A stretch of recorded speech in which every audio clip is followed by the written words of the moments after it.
ਵਾਹਿਗੁਰੂ ਜੀ ਕਾ ਖਾਲਸਾ ਵਾਹਿਗੁਰੂ ਜੀ ਕੀ ਫਤਿਹ। TV24 ਦੇ ਸਾਰੇ ਦਰਸ਼ਕ ਤੇ ਸਰੋਤੇ ਜਿਹੜੇ ਸਾਡੇ ਨਾਲ ਨਾਰਥ ਅਮਰੀਕਾ ਦੇ ਵਿੱਚੋਂ ਜੁੜੇ ਹੋਏ ਆ ਜਾਂ ਫਿਰ ਸੋਸ਼ਲ ਮੀਡੀਆ ਦੇ ਰਾਹੀਂ ਦੁਨੀਆ ਭਰ ਦੇ ਵਿੱਚ ਸਾਡੇ ਨਾਲ ਬਣੇ ਹੋਏ ਆ, ਉਹਨਾਂ ਸਾਰਿਆਂ ਦਾ ਮੈਂ ਅਮਰਵੀਰ ਸਿੰਘ ਅੱਜ ਇਸ ਪ੍ਰੋਗਰਾਮ ਦੇ ਵਿੱਚ ਤਹਿ ਦਿਲੋਂ ਸਵਾਗਤ ਕਰਦਾ। ਵੀਰ, ਜਦੋਂ ਅਸੀਂ ਪਿੱਛੇ ਪੰਜਾਬ ਦੇ ਵਿੱਚ ਜਾਂ ਓਵਰਆਲ ਭਾਰਤ ਦੇ ਵਿੱਚ ਪਿਛਲੇ ਦਿਨੀ ਜਿਹੜਾ ਮਾਹੌਲ ਵਾਰ ਮੌਂਗਰਿੰਗ ਦਾ ਬਣਿਆ ਹੋਇਆ, ਪਾਕਿਸਤਾਨ ਦੇ ਖਿਲਾਫ ਜੰਗ ਵਿੱਢਣ ਦੀ ਜਿਹੜੀ ਕਾਰਵਾਈ ਹੈਗੀ ਹੈ, ਜਿਹੜੇ ਐਕਟਸ ਵੀ ਹੋਏ ਆ ਪੁਲਵਾਮਾ ਹਮਲੇ ਤੋਂ ਬਾਅਦ, ਕਿਵੇਂ ਭਾਰਤ ਨੇ ਇੱਕ ਅਟੈਕ ਕੀਤਾ, ਵਾਇਲੇਸ਼ਨ ਕੀਤੀ ਜਿਹੜੀ ਬਾਰਡਰ ਦੀ ਹੈਗੀ ਹੈ, ਤੇ ਉਸ ਤੋਂ ਬਾਅਦ ਪਾਕਿਸਤਾਨ ਵੱਲੋਂ ਉਹ ਸਾਰਾ ਜਿਹੜਾ ਰਿਟੈਲੀਏਟ ਕੀਤਾ ਗਿਆ, ਉਹ ਸਾਰੇ ਕੇਸ ਨੂੰ ਅਸੀਂ ਡਿਸਕਸ਼ਨ ਦੇ ਅਧੀਨ ਲਿਆਂਦਾ। ਸੋ ਜਿੱਥੇ ਇੱਕ ਪਾਸੇ ਪੰਜਾਬ ਦੇ ਵਿੱਚ ਜਾਂ ਸਿੱਖਾਂ ਦੇ ਵਿੱਚ ਓਵਰਆਲ ਅਸੀਂ ਦੇਖਦੇ ਹਾਂ ਇੱਕ ਮਾਹੌਲ ਬਣਿਆ ਹੋਇਆ ਕਿ ਅਸੀਂ ਇਹ ਜਿਹੜੀ ਜੰਗ ਹੈ ਜਾਂ ਇਹ ਜਿਹੜਾ ਜੰਗ ਦਾ ਮਾਹੌਲ ਤਿਆਰ ਕੀਤਾ ਜਾ ਰਿਹਾ ਹੈ ਉਹਦੇ ਅਸੀਂ ਖਿਲਾਫ ਹਾਂ।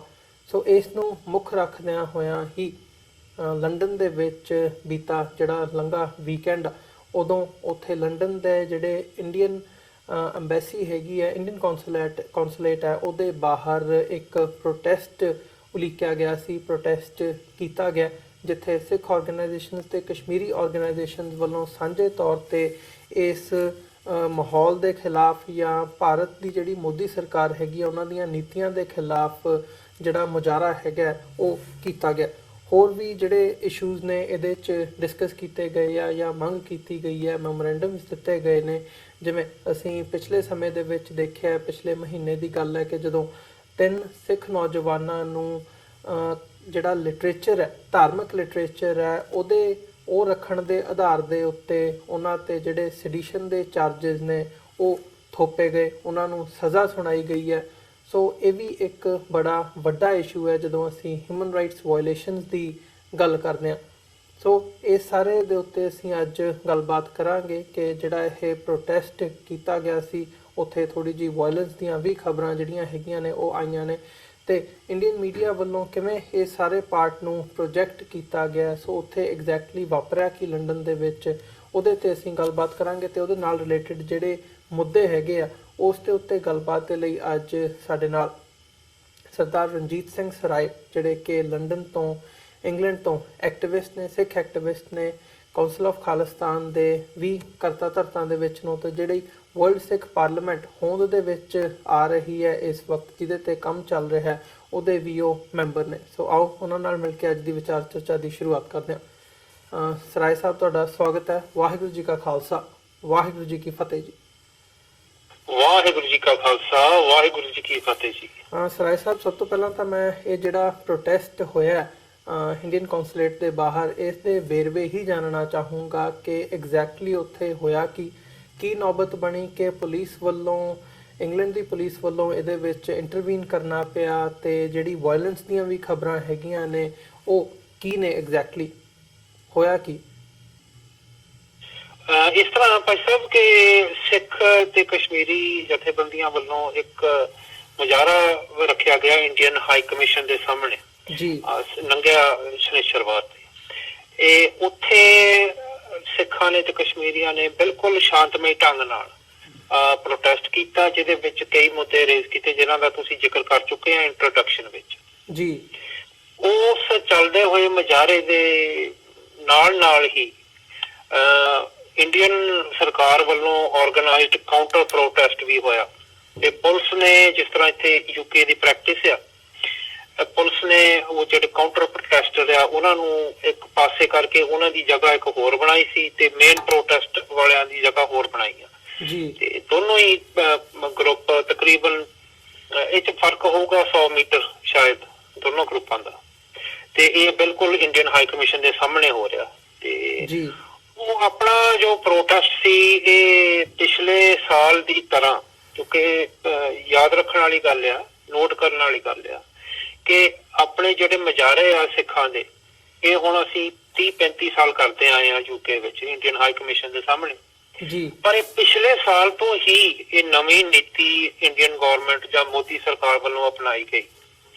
ਪਿਛਲੇ ਸਾਲ ਵੀ ਇਹਨਾਂ ਨੇ ਕਾਊਂਟਰ ਪ੍ਰੋਟੈਸਟ ਸ਼ੁਰੂ ਕੀਤੇ, ਤੇ ਉੱਥੇ ਪਿਛਲੇ ਸਾਲ ਜਨਵਰੀ ਵਿੱਚ ਵੀ ਉੱਥੇ ਗੜਬੜ ਹੋਈ, ਤੇ ਐਕਟੀ ਵੀ ਪਰਸੋਂ ਦੀ ਗੱਲ ਆ ਇਹਨਾਂ ਨੇ ਗੜਬੜ ਕੀਤੀ।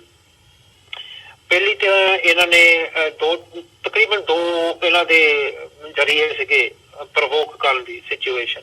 ਜੀ ਪਹਿਲੀ ਤਾਂ ਇਹ ਗੱਲ ਹੈ ਜੀ ਕਿ ਇਹਨਾਂ ਨੇ ਕਈ ਪੋਸਟਰ ਜਾਂ ਪਲੈਕਾਰਡ ਡਿਸਪਲੇ ਕੀਤੇ ਜਿਹੜੇ ਬਿਲਕੁਲ ਇਤਰਾਜ਼ਯੋਗ ਆ।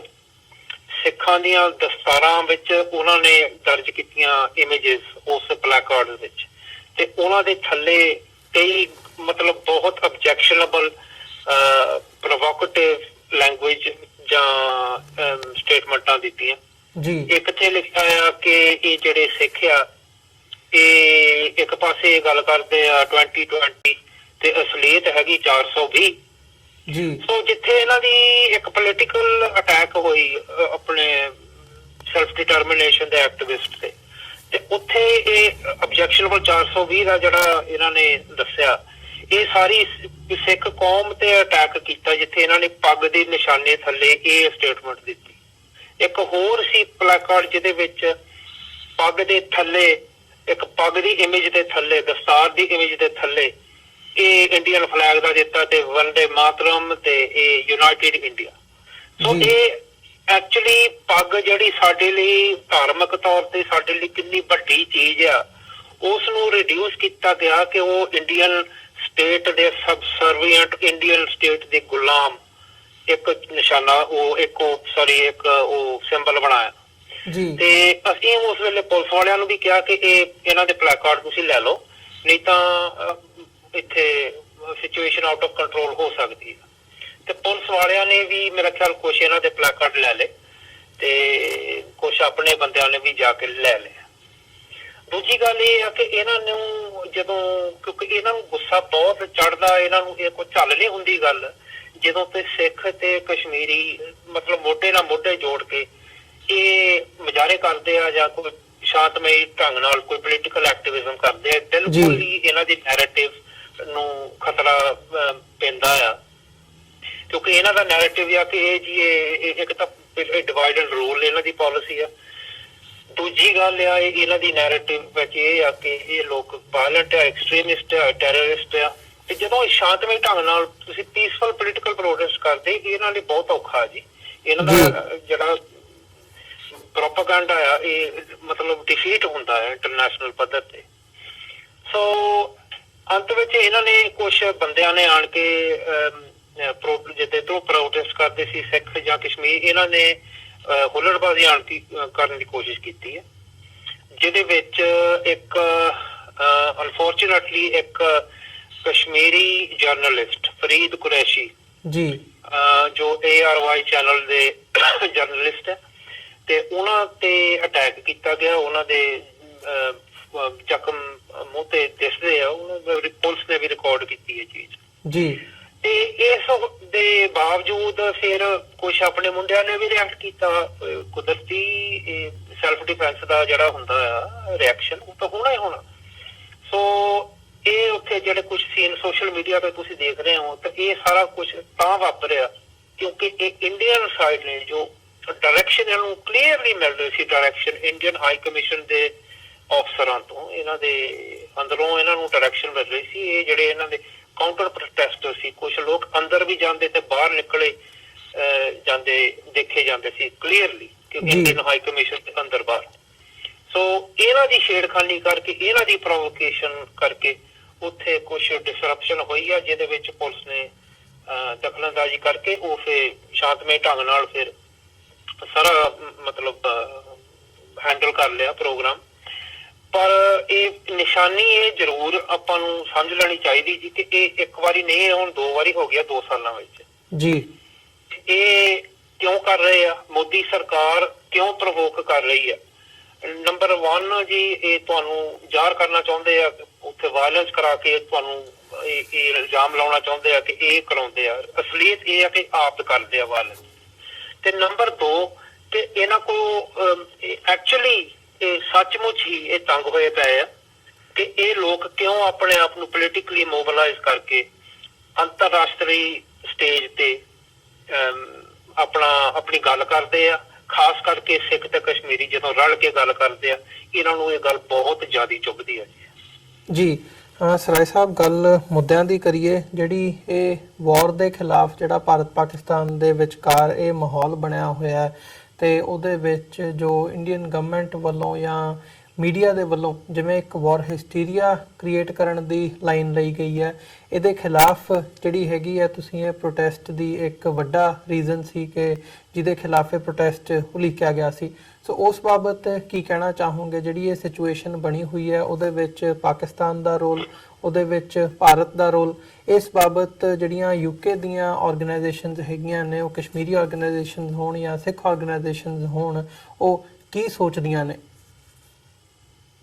ਦੇਖੋ ਭਾਈ ਸਾਹਿਬ, ਇਹ ਸਾਰੀ ਦੁਨੀਆ, ਸਿਰਫ ਸਿੱਖ ਤੇ ਕਸ਼ਮੀਰੀ ਨਹੀਂ, ਸਾਰੀ ਦੁਨੀਆ ਮੇਰਾ ਖਿਆਲ ਇਸ ਕੰਕਲੂਜਨ ਤੇ ਆ ਗਈ ਆ ਕਿ ਜੋ ਪਿਛਲੇ 2-3 ਹਫ਼ਤੇ ਹੋ ਰਿਹਾ ਇੰਡੋ ਪਾਕਿਸਤਾਨ ਬਾਰਡਰ ਤੇ, ਜੋ ਇਹਨਾਂ ਦੀ ਸੋ ਕਾਲਡ 에ਅਰ ਸਟ੍ਰਾਈਕ ਸੀ ਤੇ ਜੋ ਪਾਕਿਸਤਾਨ ਦਾ ਰਿਸਪੌਂਸ ਸੀ, ਇਹ ਸਾਰੀ ਦੁਨੀਆ ਸਮਝ ਚੁੱਕੀ ਹੈ ਇਹ ਗੱਲ ਕਿ ਇਹ ਇੰਡੀਆ ਵੱਲੋਂ ਇਹਨਾਂ ਦੀ electoral politics, Hindutva vote bank ਹਾਸਲ ਕਰਨ ਵਾਸਤੇ ਮੋਦੀ ਸਰਕਾਰ ਨੇ ਜਾਣਬੁੱਝ ਕੇ ਉੱਥੇ ਇਹ ਮਾਹੌਲ ਪੈਦਾ ਕੀਤਾ ਜੰਗ।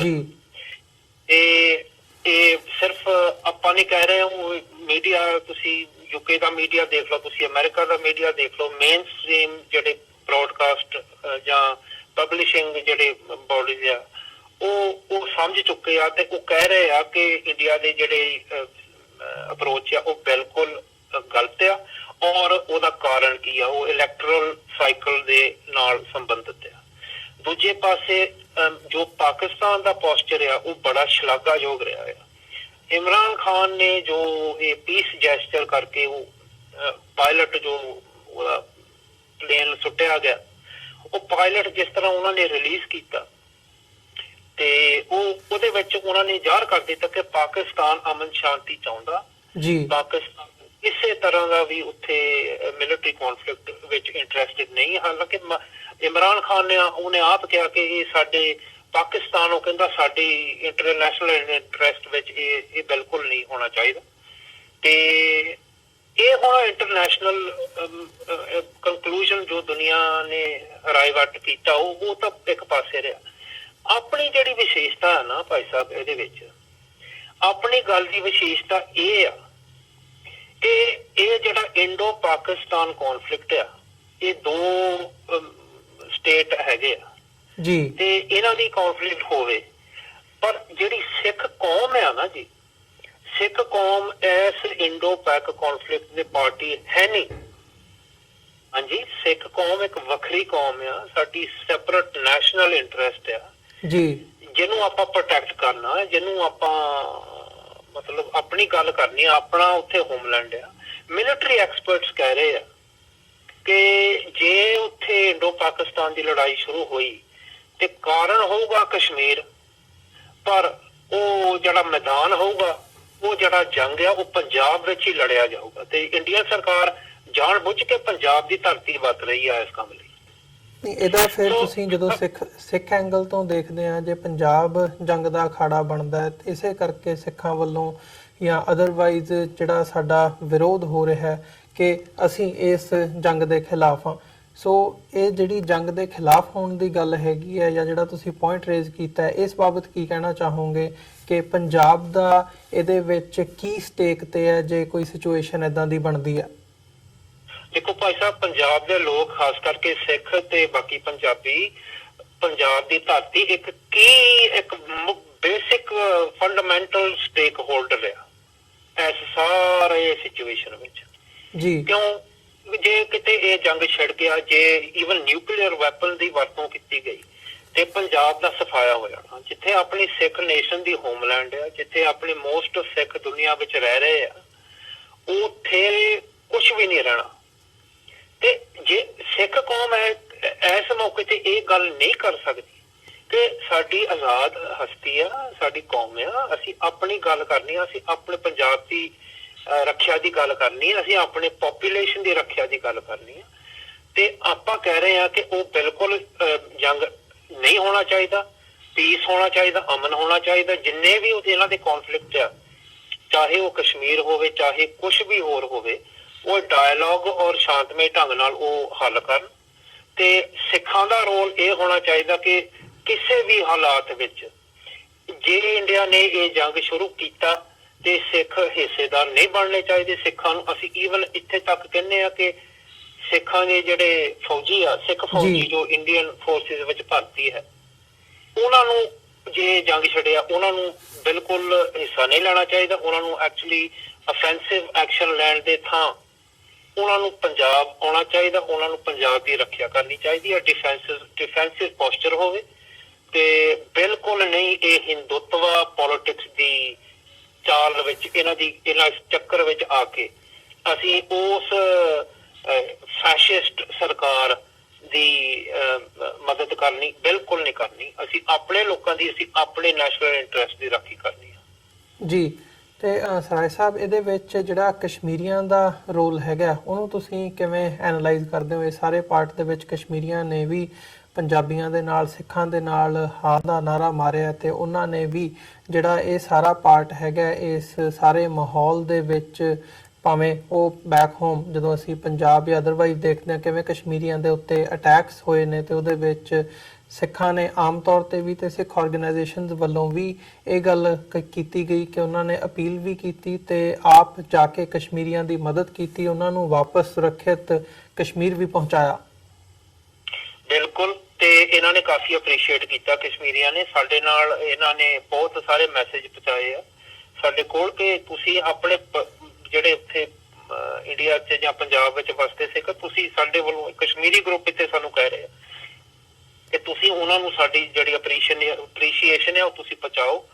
ਤੇ ਅਸੀਂ ਕੋਈ ਇਹ ਭੁੱਲਣਾ ਨਹੀਂਗਾ ਕਿ ਤੁਸੀਂ ਉਸ ਮੌਕੇ ਸਾਥ ਦਿੱਤਾ। ਤੇ ਕਿਉਂ ਦਿੱਤਾ ਜੀ? ਜਿਸ ਤਰ੍ਹਾਂ ਮੈਂ ਭਾਈ ਸਾਹਿਬ ਕਿਹਾ ਕਿ ਇਹ ਇੰਡੀਆ ਦੀ ਇਲੈਕਸ਼ਨ ਦੇ ਗੇੜ ਵਿੱਚ ਇਹ ਸਭ ਕੁਝ ਹੋ ਰਿਹਾ ਹੈ। ਜਦੋਂ 1984 ਵਿੱਚ 1984 ਵਿੱਚ ਜਦੋਂ ਸਿੱਖਾਂ ਨੂੰ ਇੱਕ ਨੈਸ਼ਨਲ ਐਨਮੀ ਬਣਾਇਆ ਗਿਆ, ਇੱਕ ਬੋਗੀਮੈਨ ਬਣਾਇਆ ਗਿਆ, ਉਹ ਵੀ ਉਸ ਕਰਕੇ ਸੀ ਕਿ ਇਲੈਕਸ਼ਨ ਪੋਲਿਟਿਕਸ ਕਰਕੇ ਉਹਨਾਂ ਨੂੰ ਜਿਹੜੀ Hindutva majority vote bank politics ਕਰਕੇ ਉਹਨਾਂ ਨੂੰ ਇੱਕ ਚਾਹੀਦਾ ਸੀ ਇੱਕ ਦੁਸ਼ਮਣ ਜਿਹਦੇ ਖਿਲਾਫ nationalism, Hindu nationalism, Indian military power ਜਿਹੜੀ ਉਹਨਾਂ ਨੇ ਬਣਾਉਣਾ ਸੀ ਨਿਸ਼ਾਨਾ ਜੀ। ਤੇ ਉਹ ਉਸ ਵੇਲੇ ਸਿੱਖਾਂ ਨੂੰ ਬਣਾਇਆ ਜਿਸ ਵੇਲੇ ਸਾਡੇ ਨਾਲ ਉਹ ਸਾਡੇ ਤੇ ਜੈਨੋਸਾਈਡ ਕੀਤਾ ਗਿਆ।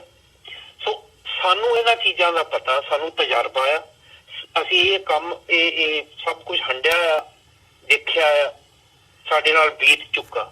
ਸੋ ਜਦੋਂ ਇਸ ਵੇਲੇ ਇਹ ਹੁਣ ਕਸ਼ਮੀਰੀਆਂ ਤੇ ਕਰ ਰਹੇ ਆ ਤਸ਼ੱਦਦ, ਤੇ ਉਸ ਵੇਲੇ ਕੁਦਰਤੀ ਹੀ ਸਿੱਖਾਂ ਨੇ ਉਹਨਾਂ ਦੀ ਰੱਖਿਆ ਕੀਤੀ, ਸਿੱਖਾਂ ਨੇ ਉਹਨਾਂ ਦੀ ਮਦਦ ਕੀਤੀ। ਤੇ ਕਸ਼ਮੀਰੀ ਜਨਰਲੀ ਚਾਹੇ ਉਹ ਜਿੱਦਾਂ ਦੀ ਵੀ ਉਹਨਾਂ ਦੀ ਪੋਲੀਟੀਕਲ ਆਊਟਲੁੱਕ ਹੋਵੇ ਜੀ, ਉਹ ਜਿੰਨੇ ਵੀ ਕਸ਼ਮੀਰੀ ਆ ਜਾਂ ਮੁਸਲਮਾਨ ਈਵਨ, ਉਹਨਾਂ ਨੇ ਬਹੁਤ ਇਸ ਚੀਜ਼ ਨੂੰ ਅਪਰੀਸ਼ੀਏਟ ਕੀਤਾ ਜੀ।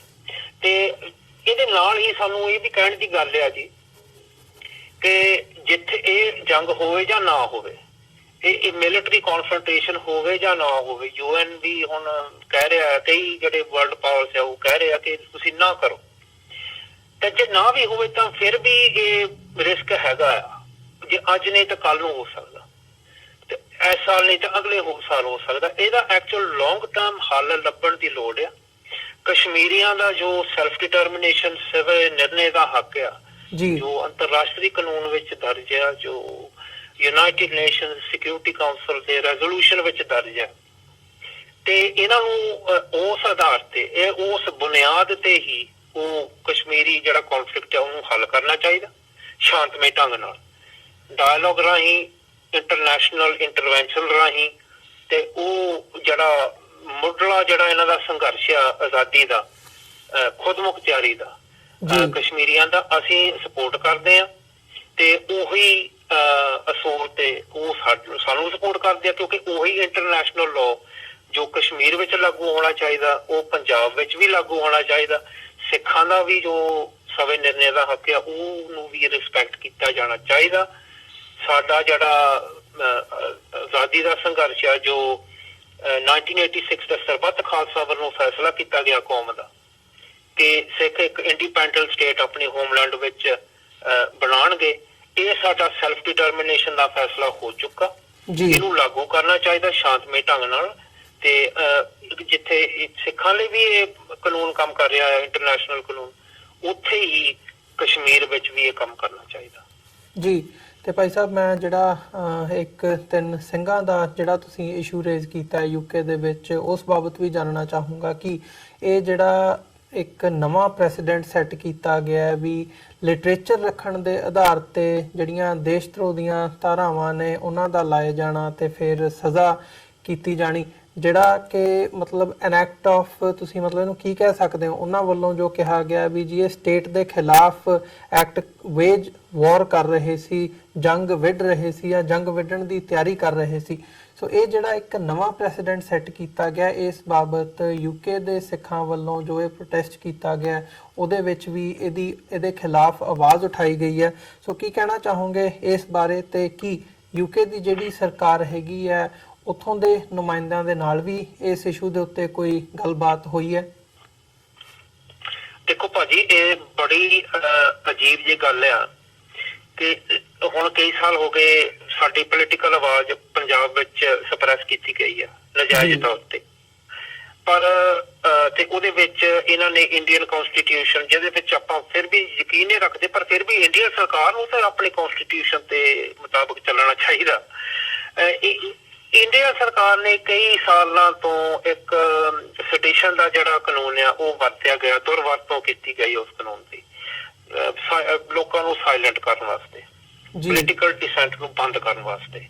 ਐਮਨੈਸਟੀ ਇੰਟਰਨੈਸ਼ਨਲ ਨੇ ਇੱਕ ਰਿਪੋਰਟ ਛਾਪੀ ਆ ਫੈਬਰੂਰੀ 2016 ਵਿੱਚ ਇਸ ਵਿਸ਼ੇ ਤੇ ਹਿਊਮਨ ਰਾਈਟਸ ਵਾਚ ਵਾਲਿਆਂ ਨੇ ਮਈ 2016 ਵਿੱਚ ਇੱਕ ਬੜੀ ਜ਼ਬਰਦਸਤ ਰਿਪੋਰਟ ਲਿਖੀ ਆ, stifling dissent, the criminalization of peaceful expression in India. So ਇਹਨਾਂ ਬਾਡੀ, ਇਹ ਜਿਹੜੀ ਹਿਊਮਨ ਰਾਈਟਸ ਬਾਡੀਜ਼ ਆ, ਇਹਨਾਂ ਨੇ ਟਰੈਕ ਕੀਤਾ ਟ੍ਰੈਂਡ ਕਿ ਜਿੱਥੇ ਕ੍ਰਿਮੀਨਲ ਲਾਅ ਦੀ ਦੁਰਵਰਤੋਂ ਕਰਕੇ ਫਰੀडम ਆਫ ਐਕਸਪ੍ਰੈਸ਼ਨ ਜਾਂ ਡਿਸੈਂਟ, ਖਾਸ ਕਰਕੇ ਡਿਸੈਂਟ ਜੋ ਗਵਰਨਮੈਂਟ ਦੇ ਖਿਲਾਫ ਕੋਈ ਵੀ ਆਵਾਜ਼ ਹੋਵੇ, ਉਸ ਨੂੰ ਬੰਦ ਕਰਨ ਵਾਸਤੇ ਇਹਨਾਂ ਕਾਨੂੰਨਾਂ ਦੀ ਜਿਹੜੀਆਂ ਧਾਰਾਵਾਂ ਇਹਨਾਂ ਦੀ ਇਸਤੇਮਾਲ ਕੀਤਾ ਗਿਆ। ਸੋ ਇਹ ਟ੍ਰੈਂਡ ਚੱਲਦਾ ਆ ਰਿਹਾ ਆ। ਇਹ ਜੋ 3 ਸਿੰਘਾਂ ਦਾ ਕੇਸ ਹੁਣ ਆਇਆ, ਪਿਛਲੇ ਮਹੀਨੇ 3 ਸਿੰਘਾਂ ਨੂੰ ਉਮਰ ਕੈਦ ਦੀ ਸਜ਼ਾ ਸੁਣਾਈ ਗਈ ਆ ਜੀ। ਇੱਕ ਨਵਾਂ ਪ੍ਰੈਸੀਡੈਂਟ ਤਾਂ ਆ ਜੀ ਕਿ ਇਹਨਾਂ ਨੇ ਇੱਕ ਨਵਾਂ ਨੁਕਤਾ ਵਰਤਿਆ, ਨਵਾਂ ਧਾਰਾ ਵਰਤਿਆ। ਇਹ ਹੈਗਾ section 121, waging war against the state, and section 121, conspiracy to wage war under the Indian Penal Code 1860। ਤੇ ਇਹ ਜੋ ਇਹਨਾਂ ਨੇ ਵਰਤਿਆ, ਇਹ ਦੇਖੋ waging war against the state, ਉਹਦੀ ਆਬਵੀਅਸ ਕਾਮਨ ਸੈਂਸ ਮੀਨਿੰਗ, ਉਹਦਾ ਮਹਿਣਾ ਇਹ ਆ ਕਿ ਉਹ ਜੰਗ ਵਿੱਢਣ ਦਾ ਜੀ। ਤੇ ਇਹਦਾ ਇਹ ਜਿਹੜੇ ਧਾਰਾ ਆ, ਇਹਦੀ ਮੈਂ just by way of background ਤੁਹਾਨੂੰ ਜਸਟ ਮਤਲਬ ਸਮਝਾਉਣ ਵਾਸਤੇ ਕਿ ਇਹ ਕਿਸ ਤਰ੍ਹਾਂ ਵਰਤਿਆ ਜਾਂਦਾ। ਜਦੋਂ 2008 ਵਿੱਚ ਜਾਂ ਮੁੰਬਈ ਤੇ ਅਟੈਕ ਹੋਇਆ, ਤਕਰੀਬਨ 160-170 ਲੋਕ ਮਾਰੇ ਗਏ ਸੀ ਜੀ। ਉਸ ਦੇ ਜਿਹੜਾ ਇੱਕ ਬੰਦਾ ਫੜਿਆ ਗਿਆ ਸੀ, ਉਹਨੂੰ ਪ੍ਰੋਸੀਕਿਊਟਰ ਨੂੰ ਕਨਵਿਕਟ ਕੀਤਾ, ਉਹਨੂੰ ਕੈਪੀਟਲ ਪਨਿਸ਼ਮੈਂਟ ਵੀ ਦਿੱਤੀ ਗਈ ਸੀ, ਅਜਮਲ ਕਸਾਬ, ਤੇ ਉਸ ਨੂੰ ਇਸ ਧਾਰਾ ਦੇ ਥੱਲੇ ਕਨਵਿਕਟ ਕੀਤਾ ਗਿਆ, waging war against the state ਜੀ। ਇੱਕ ਹੋਰ ਮਿਸਾਲ ਦੇ ਤੌਰ ਤੇ ਦੱਸ ਸਕਦੇ ਹਾਂ ਤੁਹਾਨੂੰ ਕਿ 2003 ਵਿੱਚ ਇੱਕ ਨਜ਼ੀਰ ਖਾਨ, ਉਹ ਸੁਪਰੀਮ ਕੋਰਟ ਵੱਲੋਂ ਇੱਕ ਫੈਸਲਾ ਦਿੱਤਾ ਗਿਆ ਕਿ ਉਸ ਨਜ਼ੀਰ ਖਾਨ ਨੂੰ ਕਿਡਨੈਪਿੰਗ ਦੇ ਕੇਸ ਵਿੱਚ, ਹਾਈਜੈਕਿੰਗ ਆਫ ਏਅਰਕ੍ਰਾਫਟ ਦੇ ਕੇਸ ਵਿੱਚ, ਉਸ ਨੂੰ ਇਸ ਧਾਰੇ ਦੇ ਥੱਲੇ ਕਨਵਿਕਟ ਕੀਤਾ ਗਿਆ, waging war against the state ਜੀ। ਤੇ ਹੈਰਾਨੀ ਦੀ ਗੱਲ ਆ ਭਾਈ ਸਾਹਿਬ ਕਿ ਆਹ ਪਿਛਲੇ ਮਹੀਨੇ ਦੀ ਗੱਲ, ਜੋ ਇਹਨਾਂ 3 ਸਿੰਘਾਂ ਨੂੰ ਕਨਵਿਕਟ ਕੀਤਾ ਗਿਆ ਇਸ ਧਾਰੇ ਦੇ ਥੱਲੇ, waging war against the state, ਇਹਨਾਂ ਨੇ ਕੋਈ ਵਾਇਲੈਂਸ ਨਹੀਂ ਕੀਤੀ, ਕੋਈ ਹਿੰਸਾ ਦਾ ਕੋਈ ਕਾਰਵਾਈ ਨਹੀਂ, ਕੋਈ ਹਥਿਆਰ ਨਹੀਂ, ਕੋਈ ਕੰਸਪੀਰੇਸੀ ਹੈ ਨਹੀਂ, ਕਿਸੇ ਵਾਇਲੈਂਸ ਐਕਟ ਜਾਂ ਕੋਈ ਗਵਰਨਮੈਂਟ ਦੇ ਖਿਲਾਫ ਕੋਈ ਐਕਸ਼ਨ ਕਰਨਾ ਜਾਂ ਆਮ ਪਬਲਿਕ ਦੇ ਖਿਲਾਫ, ਜਿਹਨੂੰ ਟੈਰਰਿਜ਼ਮ ਕਹਿ ਸਕਦੇ ਆ, ਜਾਂ ਕਿਸੇ ਵੀ ਤਰ੍ਹਾਂ ਦੀ ਵਾਇਲੈਂਸ, ਕੋਈ ਐਵੀਡੈਂਸ ਨਹੀਂ। ਜੱਜ ਨੇ ਆਪ ਹੀ ਮੰਨਿਆ ਕਿ there is no evidence of any actual or intended violence। ਉਹਨਾਂ ਨੇ ਸਿਰਫ ਜੋ ਇਹਨਾਂ ਸਿੰਘਾਂ ਦੇ ਪਾਸ ਸੀ ਲਿਟਰੇਚਰ, ਜੋ ਸਿੱਖ ਧਰਮ ਬਾਰੇ ਸੀ ਜਾਂ ਸਿੱਖ ਸ਼ਖਸੀਅਤਾਂ ਬਾਰੇ ਲਿਟਰੇਚਰ, ਜਾਂ ਆਪਣਾ ਸੈਲਫ ਸੈਲਫ ਡਿਟਰਮੀਨੇਸ਼ਨ ਦਾ ਜੋ ਸੰਘਰਸ਼ ਚੱਲ ਰਿਹਾ ਹੈ ਆਜ਼ਾਦੀ ਦਾ, ਤੇ ਇਸ ਬਾਰੇ ਲਿਟਰੇਚਰ ਇਹਨਾਂ ਸਿੰਘਾਂ ਕੋਲ ਫੜ ਕੇ ਜਾਂ ਇਹਨਾਂ ਦੇ ਕੁਝ ਫੇਸਬੁੱਕ ਪੋਸਟਾਂ ਨੂੰ ਦੇਖ ਕੇ ਜੋ ਬਿਲਕੁਲ ਨਾਨ ਵਾਇਲੈਂਟ, ਈਵਨ ਇਹ ਫਾਈਂਡਿੰਗ ਆਫ ਦ ਕੋਰਟ ਦੱਸ ਰਿਹਾ ਜੱਜਮੈਂਟ ਕਿ there was no violence or weapons involved, ਤੇ ਇਸ ਨੂੰ ਜੱਜ ਨੇ ਕਿਹਾ ਕਿ ਨਹੀਂ, ਇਹ ਉਹ ਸੈਟੀਸਫਾਈਡ ਹੋ ਗਿਆ ਕਿ ਇਹ ਜਿਹੜਾ ਲਿਟਰੇਚਰ ਆ ਇਹਦੇ ਵਿੱਚ ਹੀ ਉਹ ਕੇਸ ਪ੍ਰੂਵ ਹੋ ਗਿਆ। ਤੇ ਇਹਨਾਂ ਸਿੰਘਾਂ ਨੂੰ, 3 ਸਿੰਘਾਂ ਨੂੰ ਲਾਈਫ ਸੈਂਟੈਂਸ ਦਿੱਤੀਆਂ ਗਈਆਂ, ਤੇ ਉਹ ਹੁਣ ਆਪਣੇ ਵਕੀਲ ਉੱਥੇ ਪੰਜਾਬ ਵਿੱਚ ਕੋਈ ਚੈਲੰਜ ਕਰ ਰਹੇ, ਅਪੀਲ ਦਰਜ ਕੀਤੀ ਆ। ਪਰ ਇਹਦੇ ਵਿੱਚ ਇੱਕ ਬਹੁਤ ਹੈਰਾਨੀ ਦੀ ਗੱਲ ਆ, ਉੱਥੇ ਲੀਗਲ ਜੋ ਅਬਜ਼ਰਵਰਸ ਆ, ਪ੍ਰੋਮੀਨੈਂਟ ਲਾਇਰਸ, ਉੱਥੇ ਹਿਊਮਨ ਰਾਈਟਸ ਬਾਡੀਜ਼ ਉੱਥੇ ਵੀ ਮੁਜ਼ਾਹਰੇ ਕਰ ਚੁੱਕੇ ਆ ਪੰਜਾਬ ਵਿੱਚ ਕਿ ਇਹ ਬਿਲਕੁਲ ਗੱਲ ਨਹੀਂ ਬਣਦੀ, ਤੇ ਇਹ ਅਬਿਊਜ਼ ਆਫ ਦ ਲਾਅ ਆ, ਇਹ ਡਿਸੈਂਟ ਨੂੰ ਬੰਦ ਕਰਨਾ ਚਾਹੁੰਦੇ ਆ। ਤੇ ਖਾਸ ਕਰਕੇ ਇਸ ਐਗਜ਼ਾਮਪਲ ਵਿੱਚ ਸਿੱਖਾਂ ਦੀ ਜਿਹੜੀ ਗੱਲ ਹੈਗੀ ਆ, ਆਪਣੇ ਸੈਲਫ ਡਿਟਰਮੀਨੇਸ਼ਨ ਦੀ ਗੱਲ, ਆਪਣੀ ਆਜ਼ਾਦੀ ਦੀ ਗੱਲ, ਇਸ ਨੂੰ ਕ੍ਰਿਮੀਨਲਾਈਜ਼ ਕੀਤਾ ਗਿਆ ਤਾਂ ਕਿ ਉਹ ਕੋਈ ਮੁੜ ਕੇ ਆਵਾਜ਼ ਉਠਾਵੇ ਨਾ। ਤੇ ਇਹ ਆਪਾਂ ਬਿਲਕੁਲ ਅਲਾਉ ਨਹੀਂ ਕਰਦਾ। Freedom of expression international law ਦੇ ਅਧੀਨ ਇੱਕ ਰੈਕਗਨਾਈਜ਼ਡ ਹਿਊਮਨ ਰਾਈਟ ਆ। ਈਵਨ ਇੰਡੀਅਨ ਕਨਸਟੀਟਿਊਸ਼ਨ ਦੇ ਅਧੀਨ ਇਸ ਨੂੰ ਰੈਕਗਨਾਈਜ਼ ਕੀਤਾ ਗਿਆ, ਪਰ ਇਹਦੀ ਦੁਰਵਰਤੋਂ ਕਰ ਰਹੀ ਆ ਇੰਡੀਅਨ ਸਰਕਾਰ ਤਾਂ ਕਿ ਸਿੱਖਾਂ ਦੀ ਆਵਾਜ਼ ਬੰਦ ਹੋਵੇ। ਜੀ ਬਿਲਕੁਲ ਸਰਾਏ ਸਾਹਿਬ, ਜਿਵੇਂ ਅਸੀਂ ਗੱਲ ਕੀਤੀ ਹੈ ਕਿ ਇਹ ਜਿਹੜੇ ਇਸ਼ੂਜ਼ ਹੈਗੇ ਆ ਇਹ ਲੌਂਗ ਪੈਂਡਿੰਗ ਨੇ, ਤੇ ਇਸ ਵਕਤ ਬਾਹਰ ਜਿਹੜੇ ਸਿੱਖ ਬੈਠੇ ਆ ਉਹਨਾਂ ਵੱਲੋਂ ਆਵਾਜ਼ ਵੀ ਉਠਾਈ ਜਾ ਰਹੀ ਹੈ ਇਹਨਾਂ ਸਾਰੇ ਇਸ਼ੂਜ਼ ਦੇ ਉੱਤੇ। ਤੇ ਆਉਣ ਵਾਲੇ ਸਮੇਂ ਦੇ ਵਿੱਚ ਕੋਈ ਨਵੀਂ ਡਿਵੈਲਪਮੈਂਟ ਹੁੰਦੀ ਹੈ ਇਸ ਬਾਬਤ ਤੇ ਉਹ ਸਾਡੇ ਜਿਹੜੇ ਦਰਸ਼ਕ ਹੈਗੇ ਆ, ਅਸੀਂ ਕੋਸ਼ਿਸ਼ ਕਰਾਂਗੇ ਕਿ ਵੱਧ ਤੋਂ ਵੱਧ ਜਾਣਕਾਰੀ ਉਹਨਾਂ ਇਸ਼ੂਜ਼ ਦੇ ਨਾਲ ਰਿਲੇਟਡ ਜਾਂ ਜਿਹੜੀਆਂ ਡਿਵੈਲਪਮੈਂਟਸ ਹੁੰਦੀਆਂ ਨੇ ਉਹ ਤੁਹਾਡੇ ਤੱਕ ਪਹੁੰਚਦੀਆਂ ਕਰ ਸਕੀਏ। ਸੋ ਸਰਾਏ ਸਾਹਿਬ, ਤੁਹਾਡਾ ਬਹੁਤ ਬਹੁਤ ਧੰਨਵਾਦ, ਤੁਸੀਂ ਆਪਣਾ ਸਮਾਂ ਕੱਢਿਆ ਤੇ ਇਸ ਪ੍ਰੋਟੈਸਟ ਬਾਰੇ ਜਾਂ ਇਹਦੇ ਤੇ ਜੋ ਉੱਥੋਂ ਦੀਆਂ UK ਦੀਆਂ ਸਿੱਖ ਜਥੇਬੰਦੀਆਂ ਦਾ ਪਰਸਪੈਕਟਿਵ ਹੈਗਾ ਉਹ ਸਾਡੇ ਨਾਲ ਸਾਂਝਾ ਕੀਤਾ। ਸੋ ਅੱਜ ਦੇ ਸ਼ੋਅ ਦੇ ਵਿੱਚ ਇੱਥੇ ਇਜਾਜ਼ਤ ਚਾਹਾਂਗੇ ਜੀ। ਬਹੁਤ ਬਹੁਤ ਧੰਨਵਾਦ ਤੁਹਾਡਾ। ਫਤਿਹ ਦੀ ਸਾਂਝ ਪਾਈ ਅੰਤ ਦੇ ਵਿੱਚ। ਵਾਹਿਗੁਰੂ ਜੀ ਕਾ ਖਾਲਸਾ, ਵਾਹਿਗੁਰੂ ਜੀ ਕੀ ਫਤਿਹ। ਵਾਹਿਗੁਰੂ ਜੀ ਕਾ ਖਾਲਸਾ, ਵਾਹਿਗੁਰੂ ਜੀ ਕੀ ਫਤਿਹ। ਵਿਊਅਰਸ, ਉਮੀਦ ਕਰਦੇ ਹਾਂ ਕਿ ਜਿਹੜੀ ਅੱਜ ਦੀ ਇਹ ਸਾਡੀ ਗੱਲਬਾਤ ਸੀ ਤੁਹਾਨੂੰ ਜ਼ਰੂਰ ਪਸੰਦ ਆਈ ਹੋਵੇਗੀ। ਸੋ ਅਸੀਂ ਅੱਜ ਜਾਂਦੇ ਜਾਂਦੇ ਤੁਹਾਡੇ ਚਰਨਾਂ ਦੇ ਵਿੱਚ ਬੇਨਤੀ ਕਰਦੇ ਹਾਂ ਕਿ ਇਸ ਪਲੇਟਫਾਰਮ ਨੂੰ ਅੱਗੇ ਵਧਾਉਣ ਦੇ ਲਈ ਸਾਨੂੰ ਤੁਹਾਡੀ ਸਹਾਇਤਾ ਦੀ ਲੋੜ ਹੈ। TV84 ਨੂੰ ਡੋਨੇਟ ਕਰਨ ਦੇ ਲਈ ਤੁਸੀਂ ਸਾਡੀ ਵੈਬਸਾਈਟ www.tv84.tv ਤੇ ਜਾ ਕੇ ਸਾਨੂੰ ਡੋਨੇਟ ਕਰ ਸਕਦੇ ਹੋ ਤੇ ਮੰਥਲੀ ਡੋਨੇਸ਼ਨਸ ਦੇ ਲਈ ਪਲੇਜ ਕਰ ਸਕਦੇ ਹੋ। ਜੇ ਚੈੱਕ ਰਾਹੀਂ ਡੋਨੇਸ਼ਨਸ ਭੇਜਣੀਆਂ ਚਾਹੁੰਦੇ ਹੋ ਤਾਂ TV84 ਦੇ ਨਾਮ ਦਾ ਚੈੱਕ ਬਣਾ ਕੇ ਤੁਸੀਂ ਸਾਨੂੰ ਸਾਡੇ ਐਡਰੈਸ ਤੇ ਵੀ ਮੇਲ ਕਰ ਸਕਦੇ ਹੋ। 3601 37th ਐਵਨਿਊ, ਲੌਂਗ ਆਈਲੈਂਡ ਸਿਟੀ, ਨਿਊਯਾਰਕ 11101। ਵੈਬਸਾਈਟ ਇੱਕ ਵਾਰ ਫਿਰ ਦੱਸਦੇ ਹਾਂ www.tv84.tv। ਇਸ ਦੇ ਨਾਲ ਵਿਊਅਰਸ, ਅਸੀਂ ਅੱਜ ਦੇ ਪ੍ਰੋਗਰਾਮ ਦੇ ਵਿੱਚ ਤੁਹਾਡੇ ਕੋਲੋਂ ਇੱਥੇ ਹੀ ਇਜਾਜ਼ਤ ਚਾਹਾਂਗੇ। ਦੁਬਾਰਾ ਫਿਰ ਕੱਲ ਨੂੰ ਤੁਹਾਡੇ ਨਾਲ ਮੁਲਾਕਾਤ ਹੋਵੇਗੀ। ਤਦ ਤੱਕ ਲਈ ਇਜਾਜ਼ਤ ਦਿਓ ਜੀ। ਵਾਹਿਗੁਰੂ ਜੀ ਕਾ ਖਾਲਸਾ, ਵਾਹਿਗੁਰੂ ਜੀ ਕੀ ਫਤਿਹ।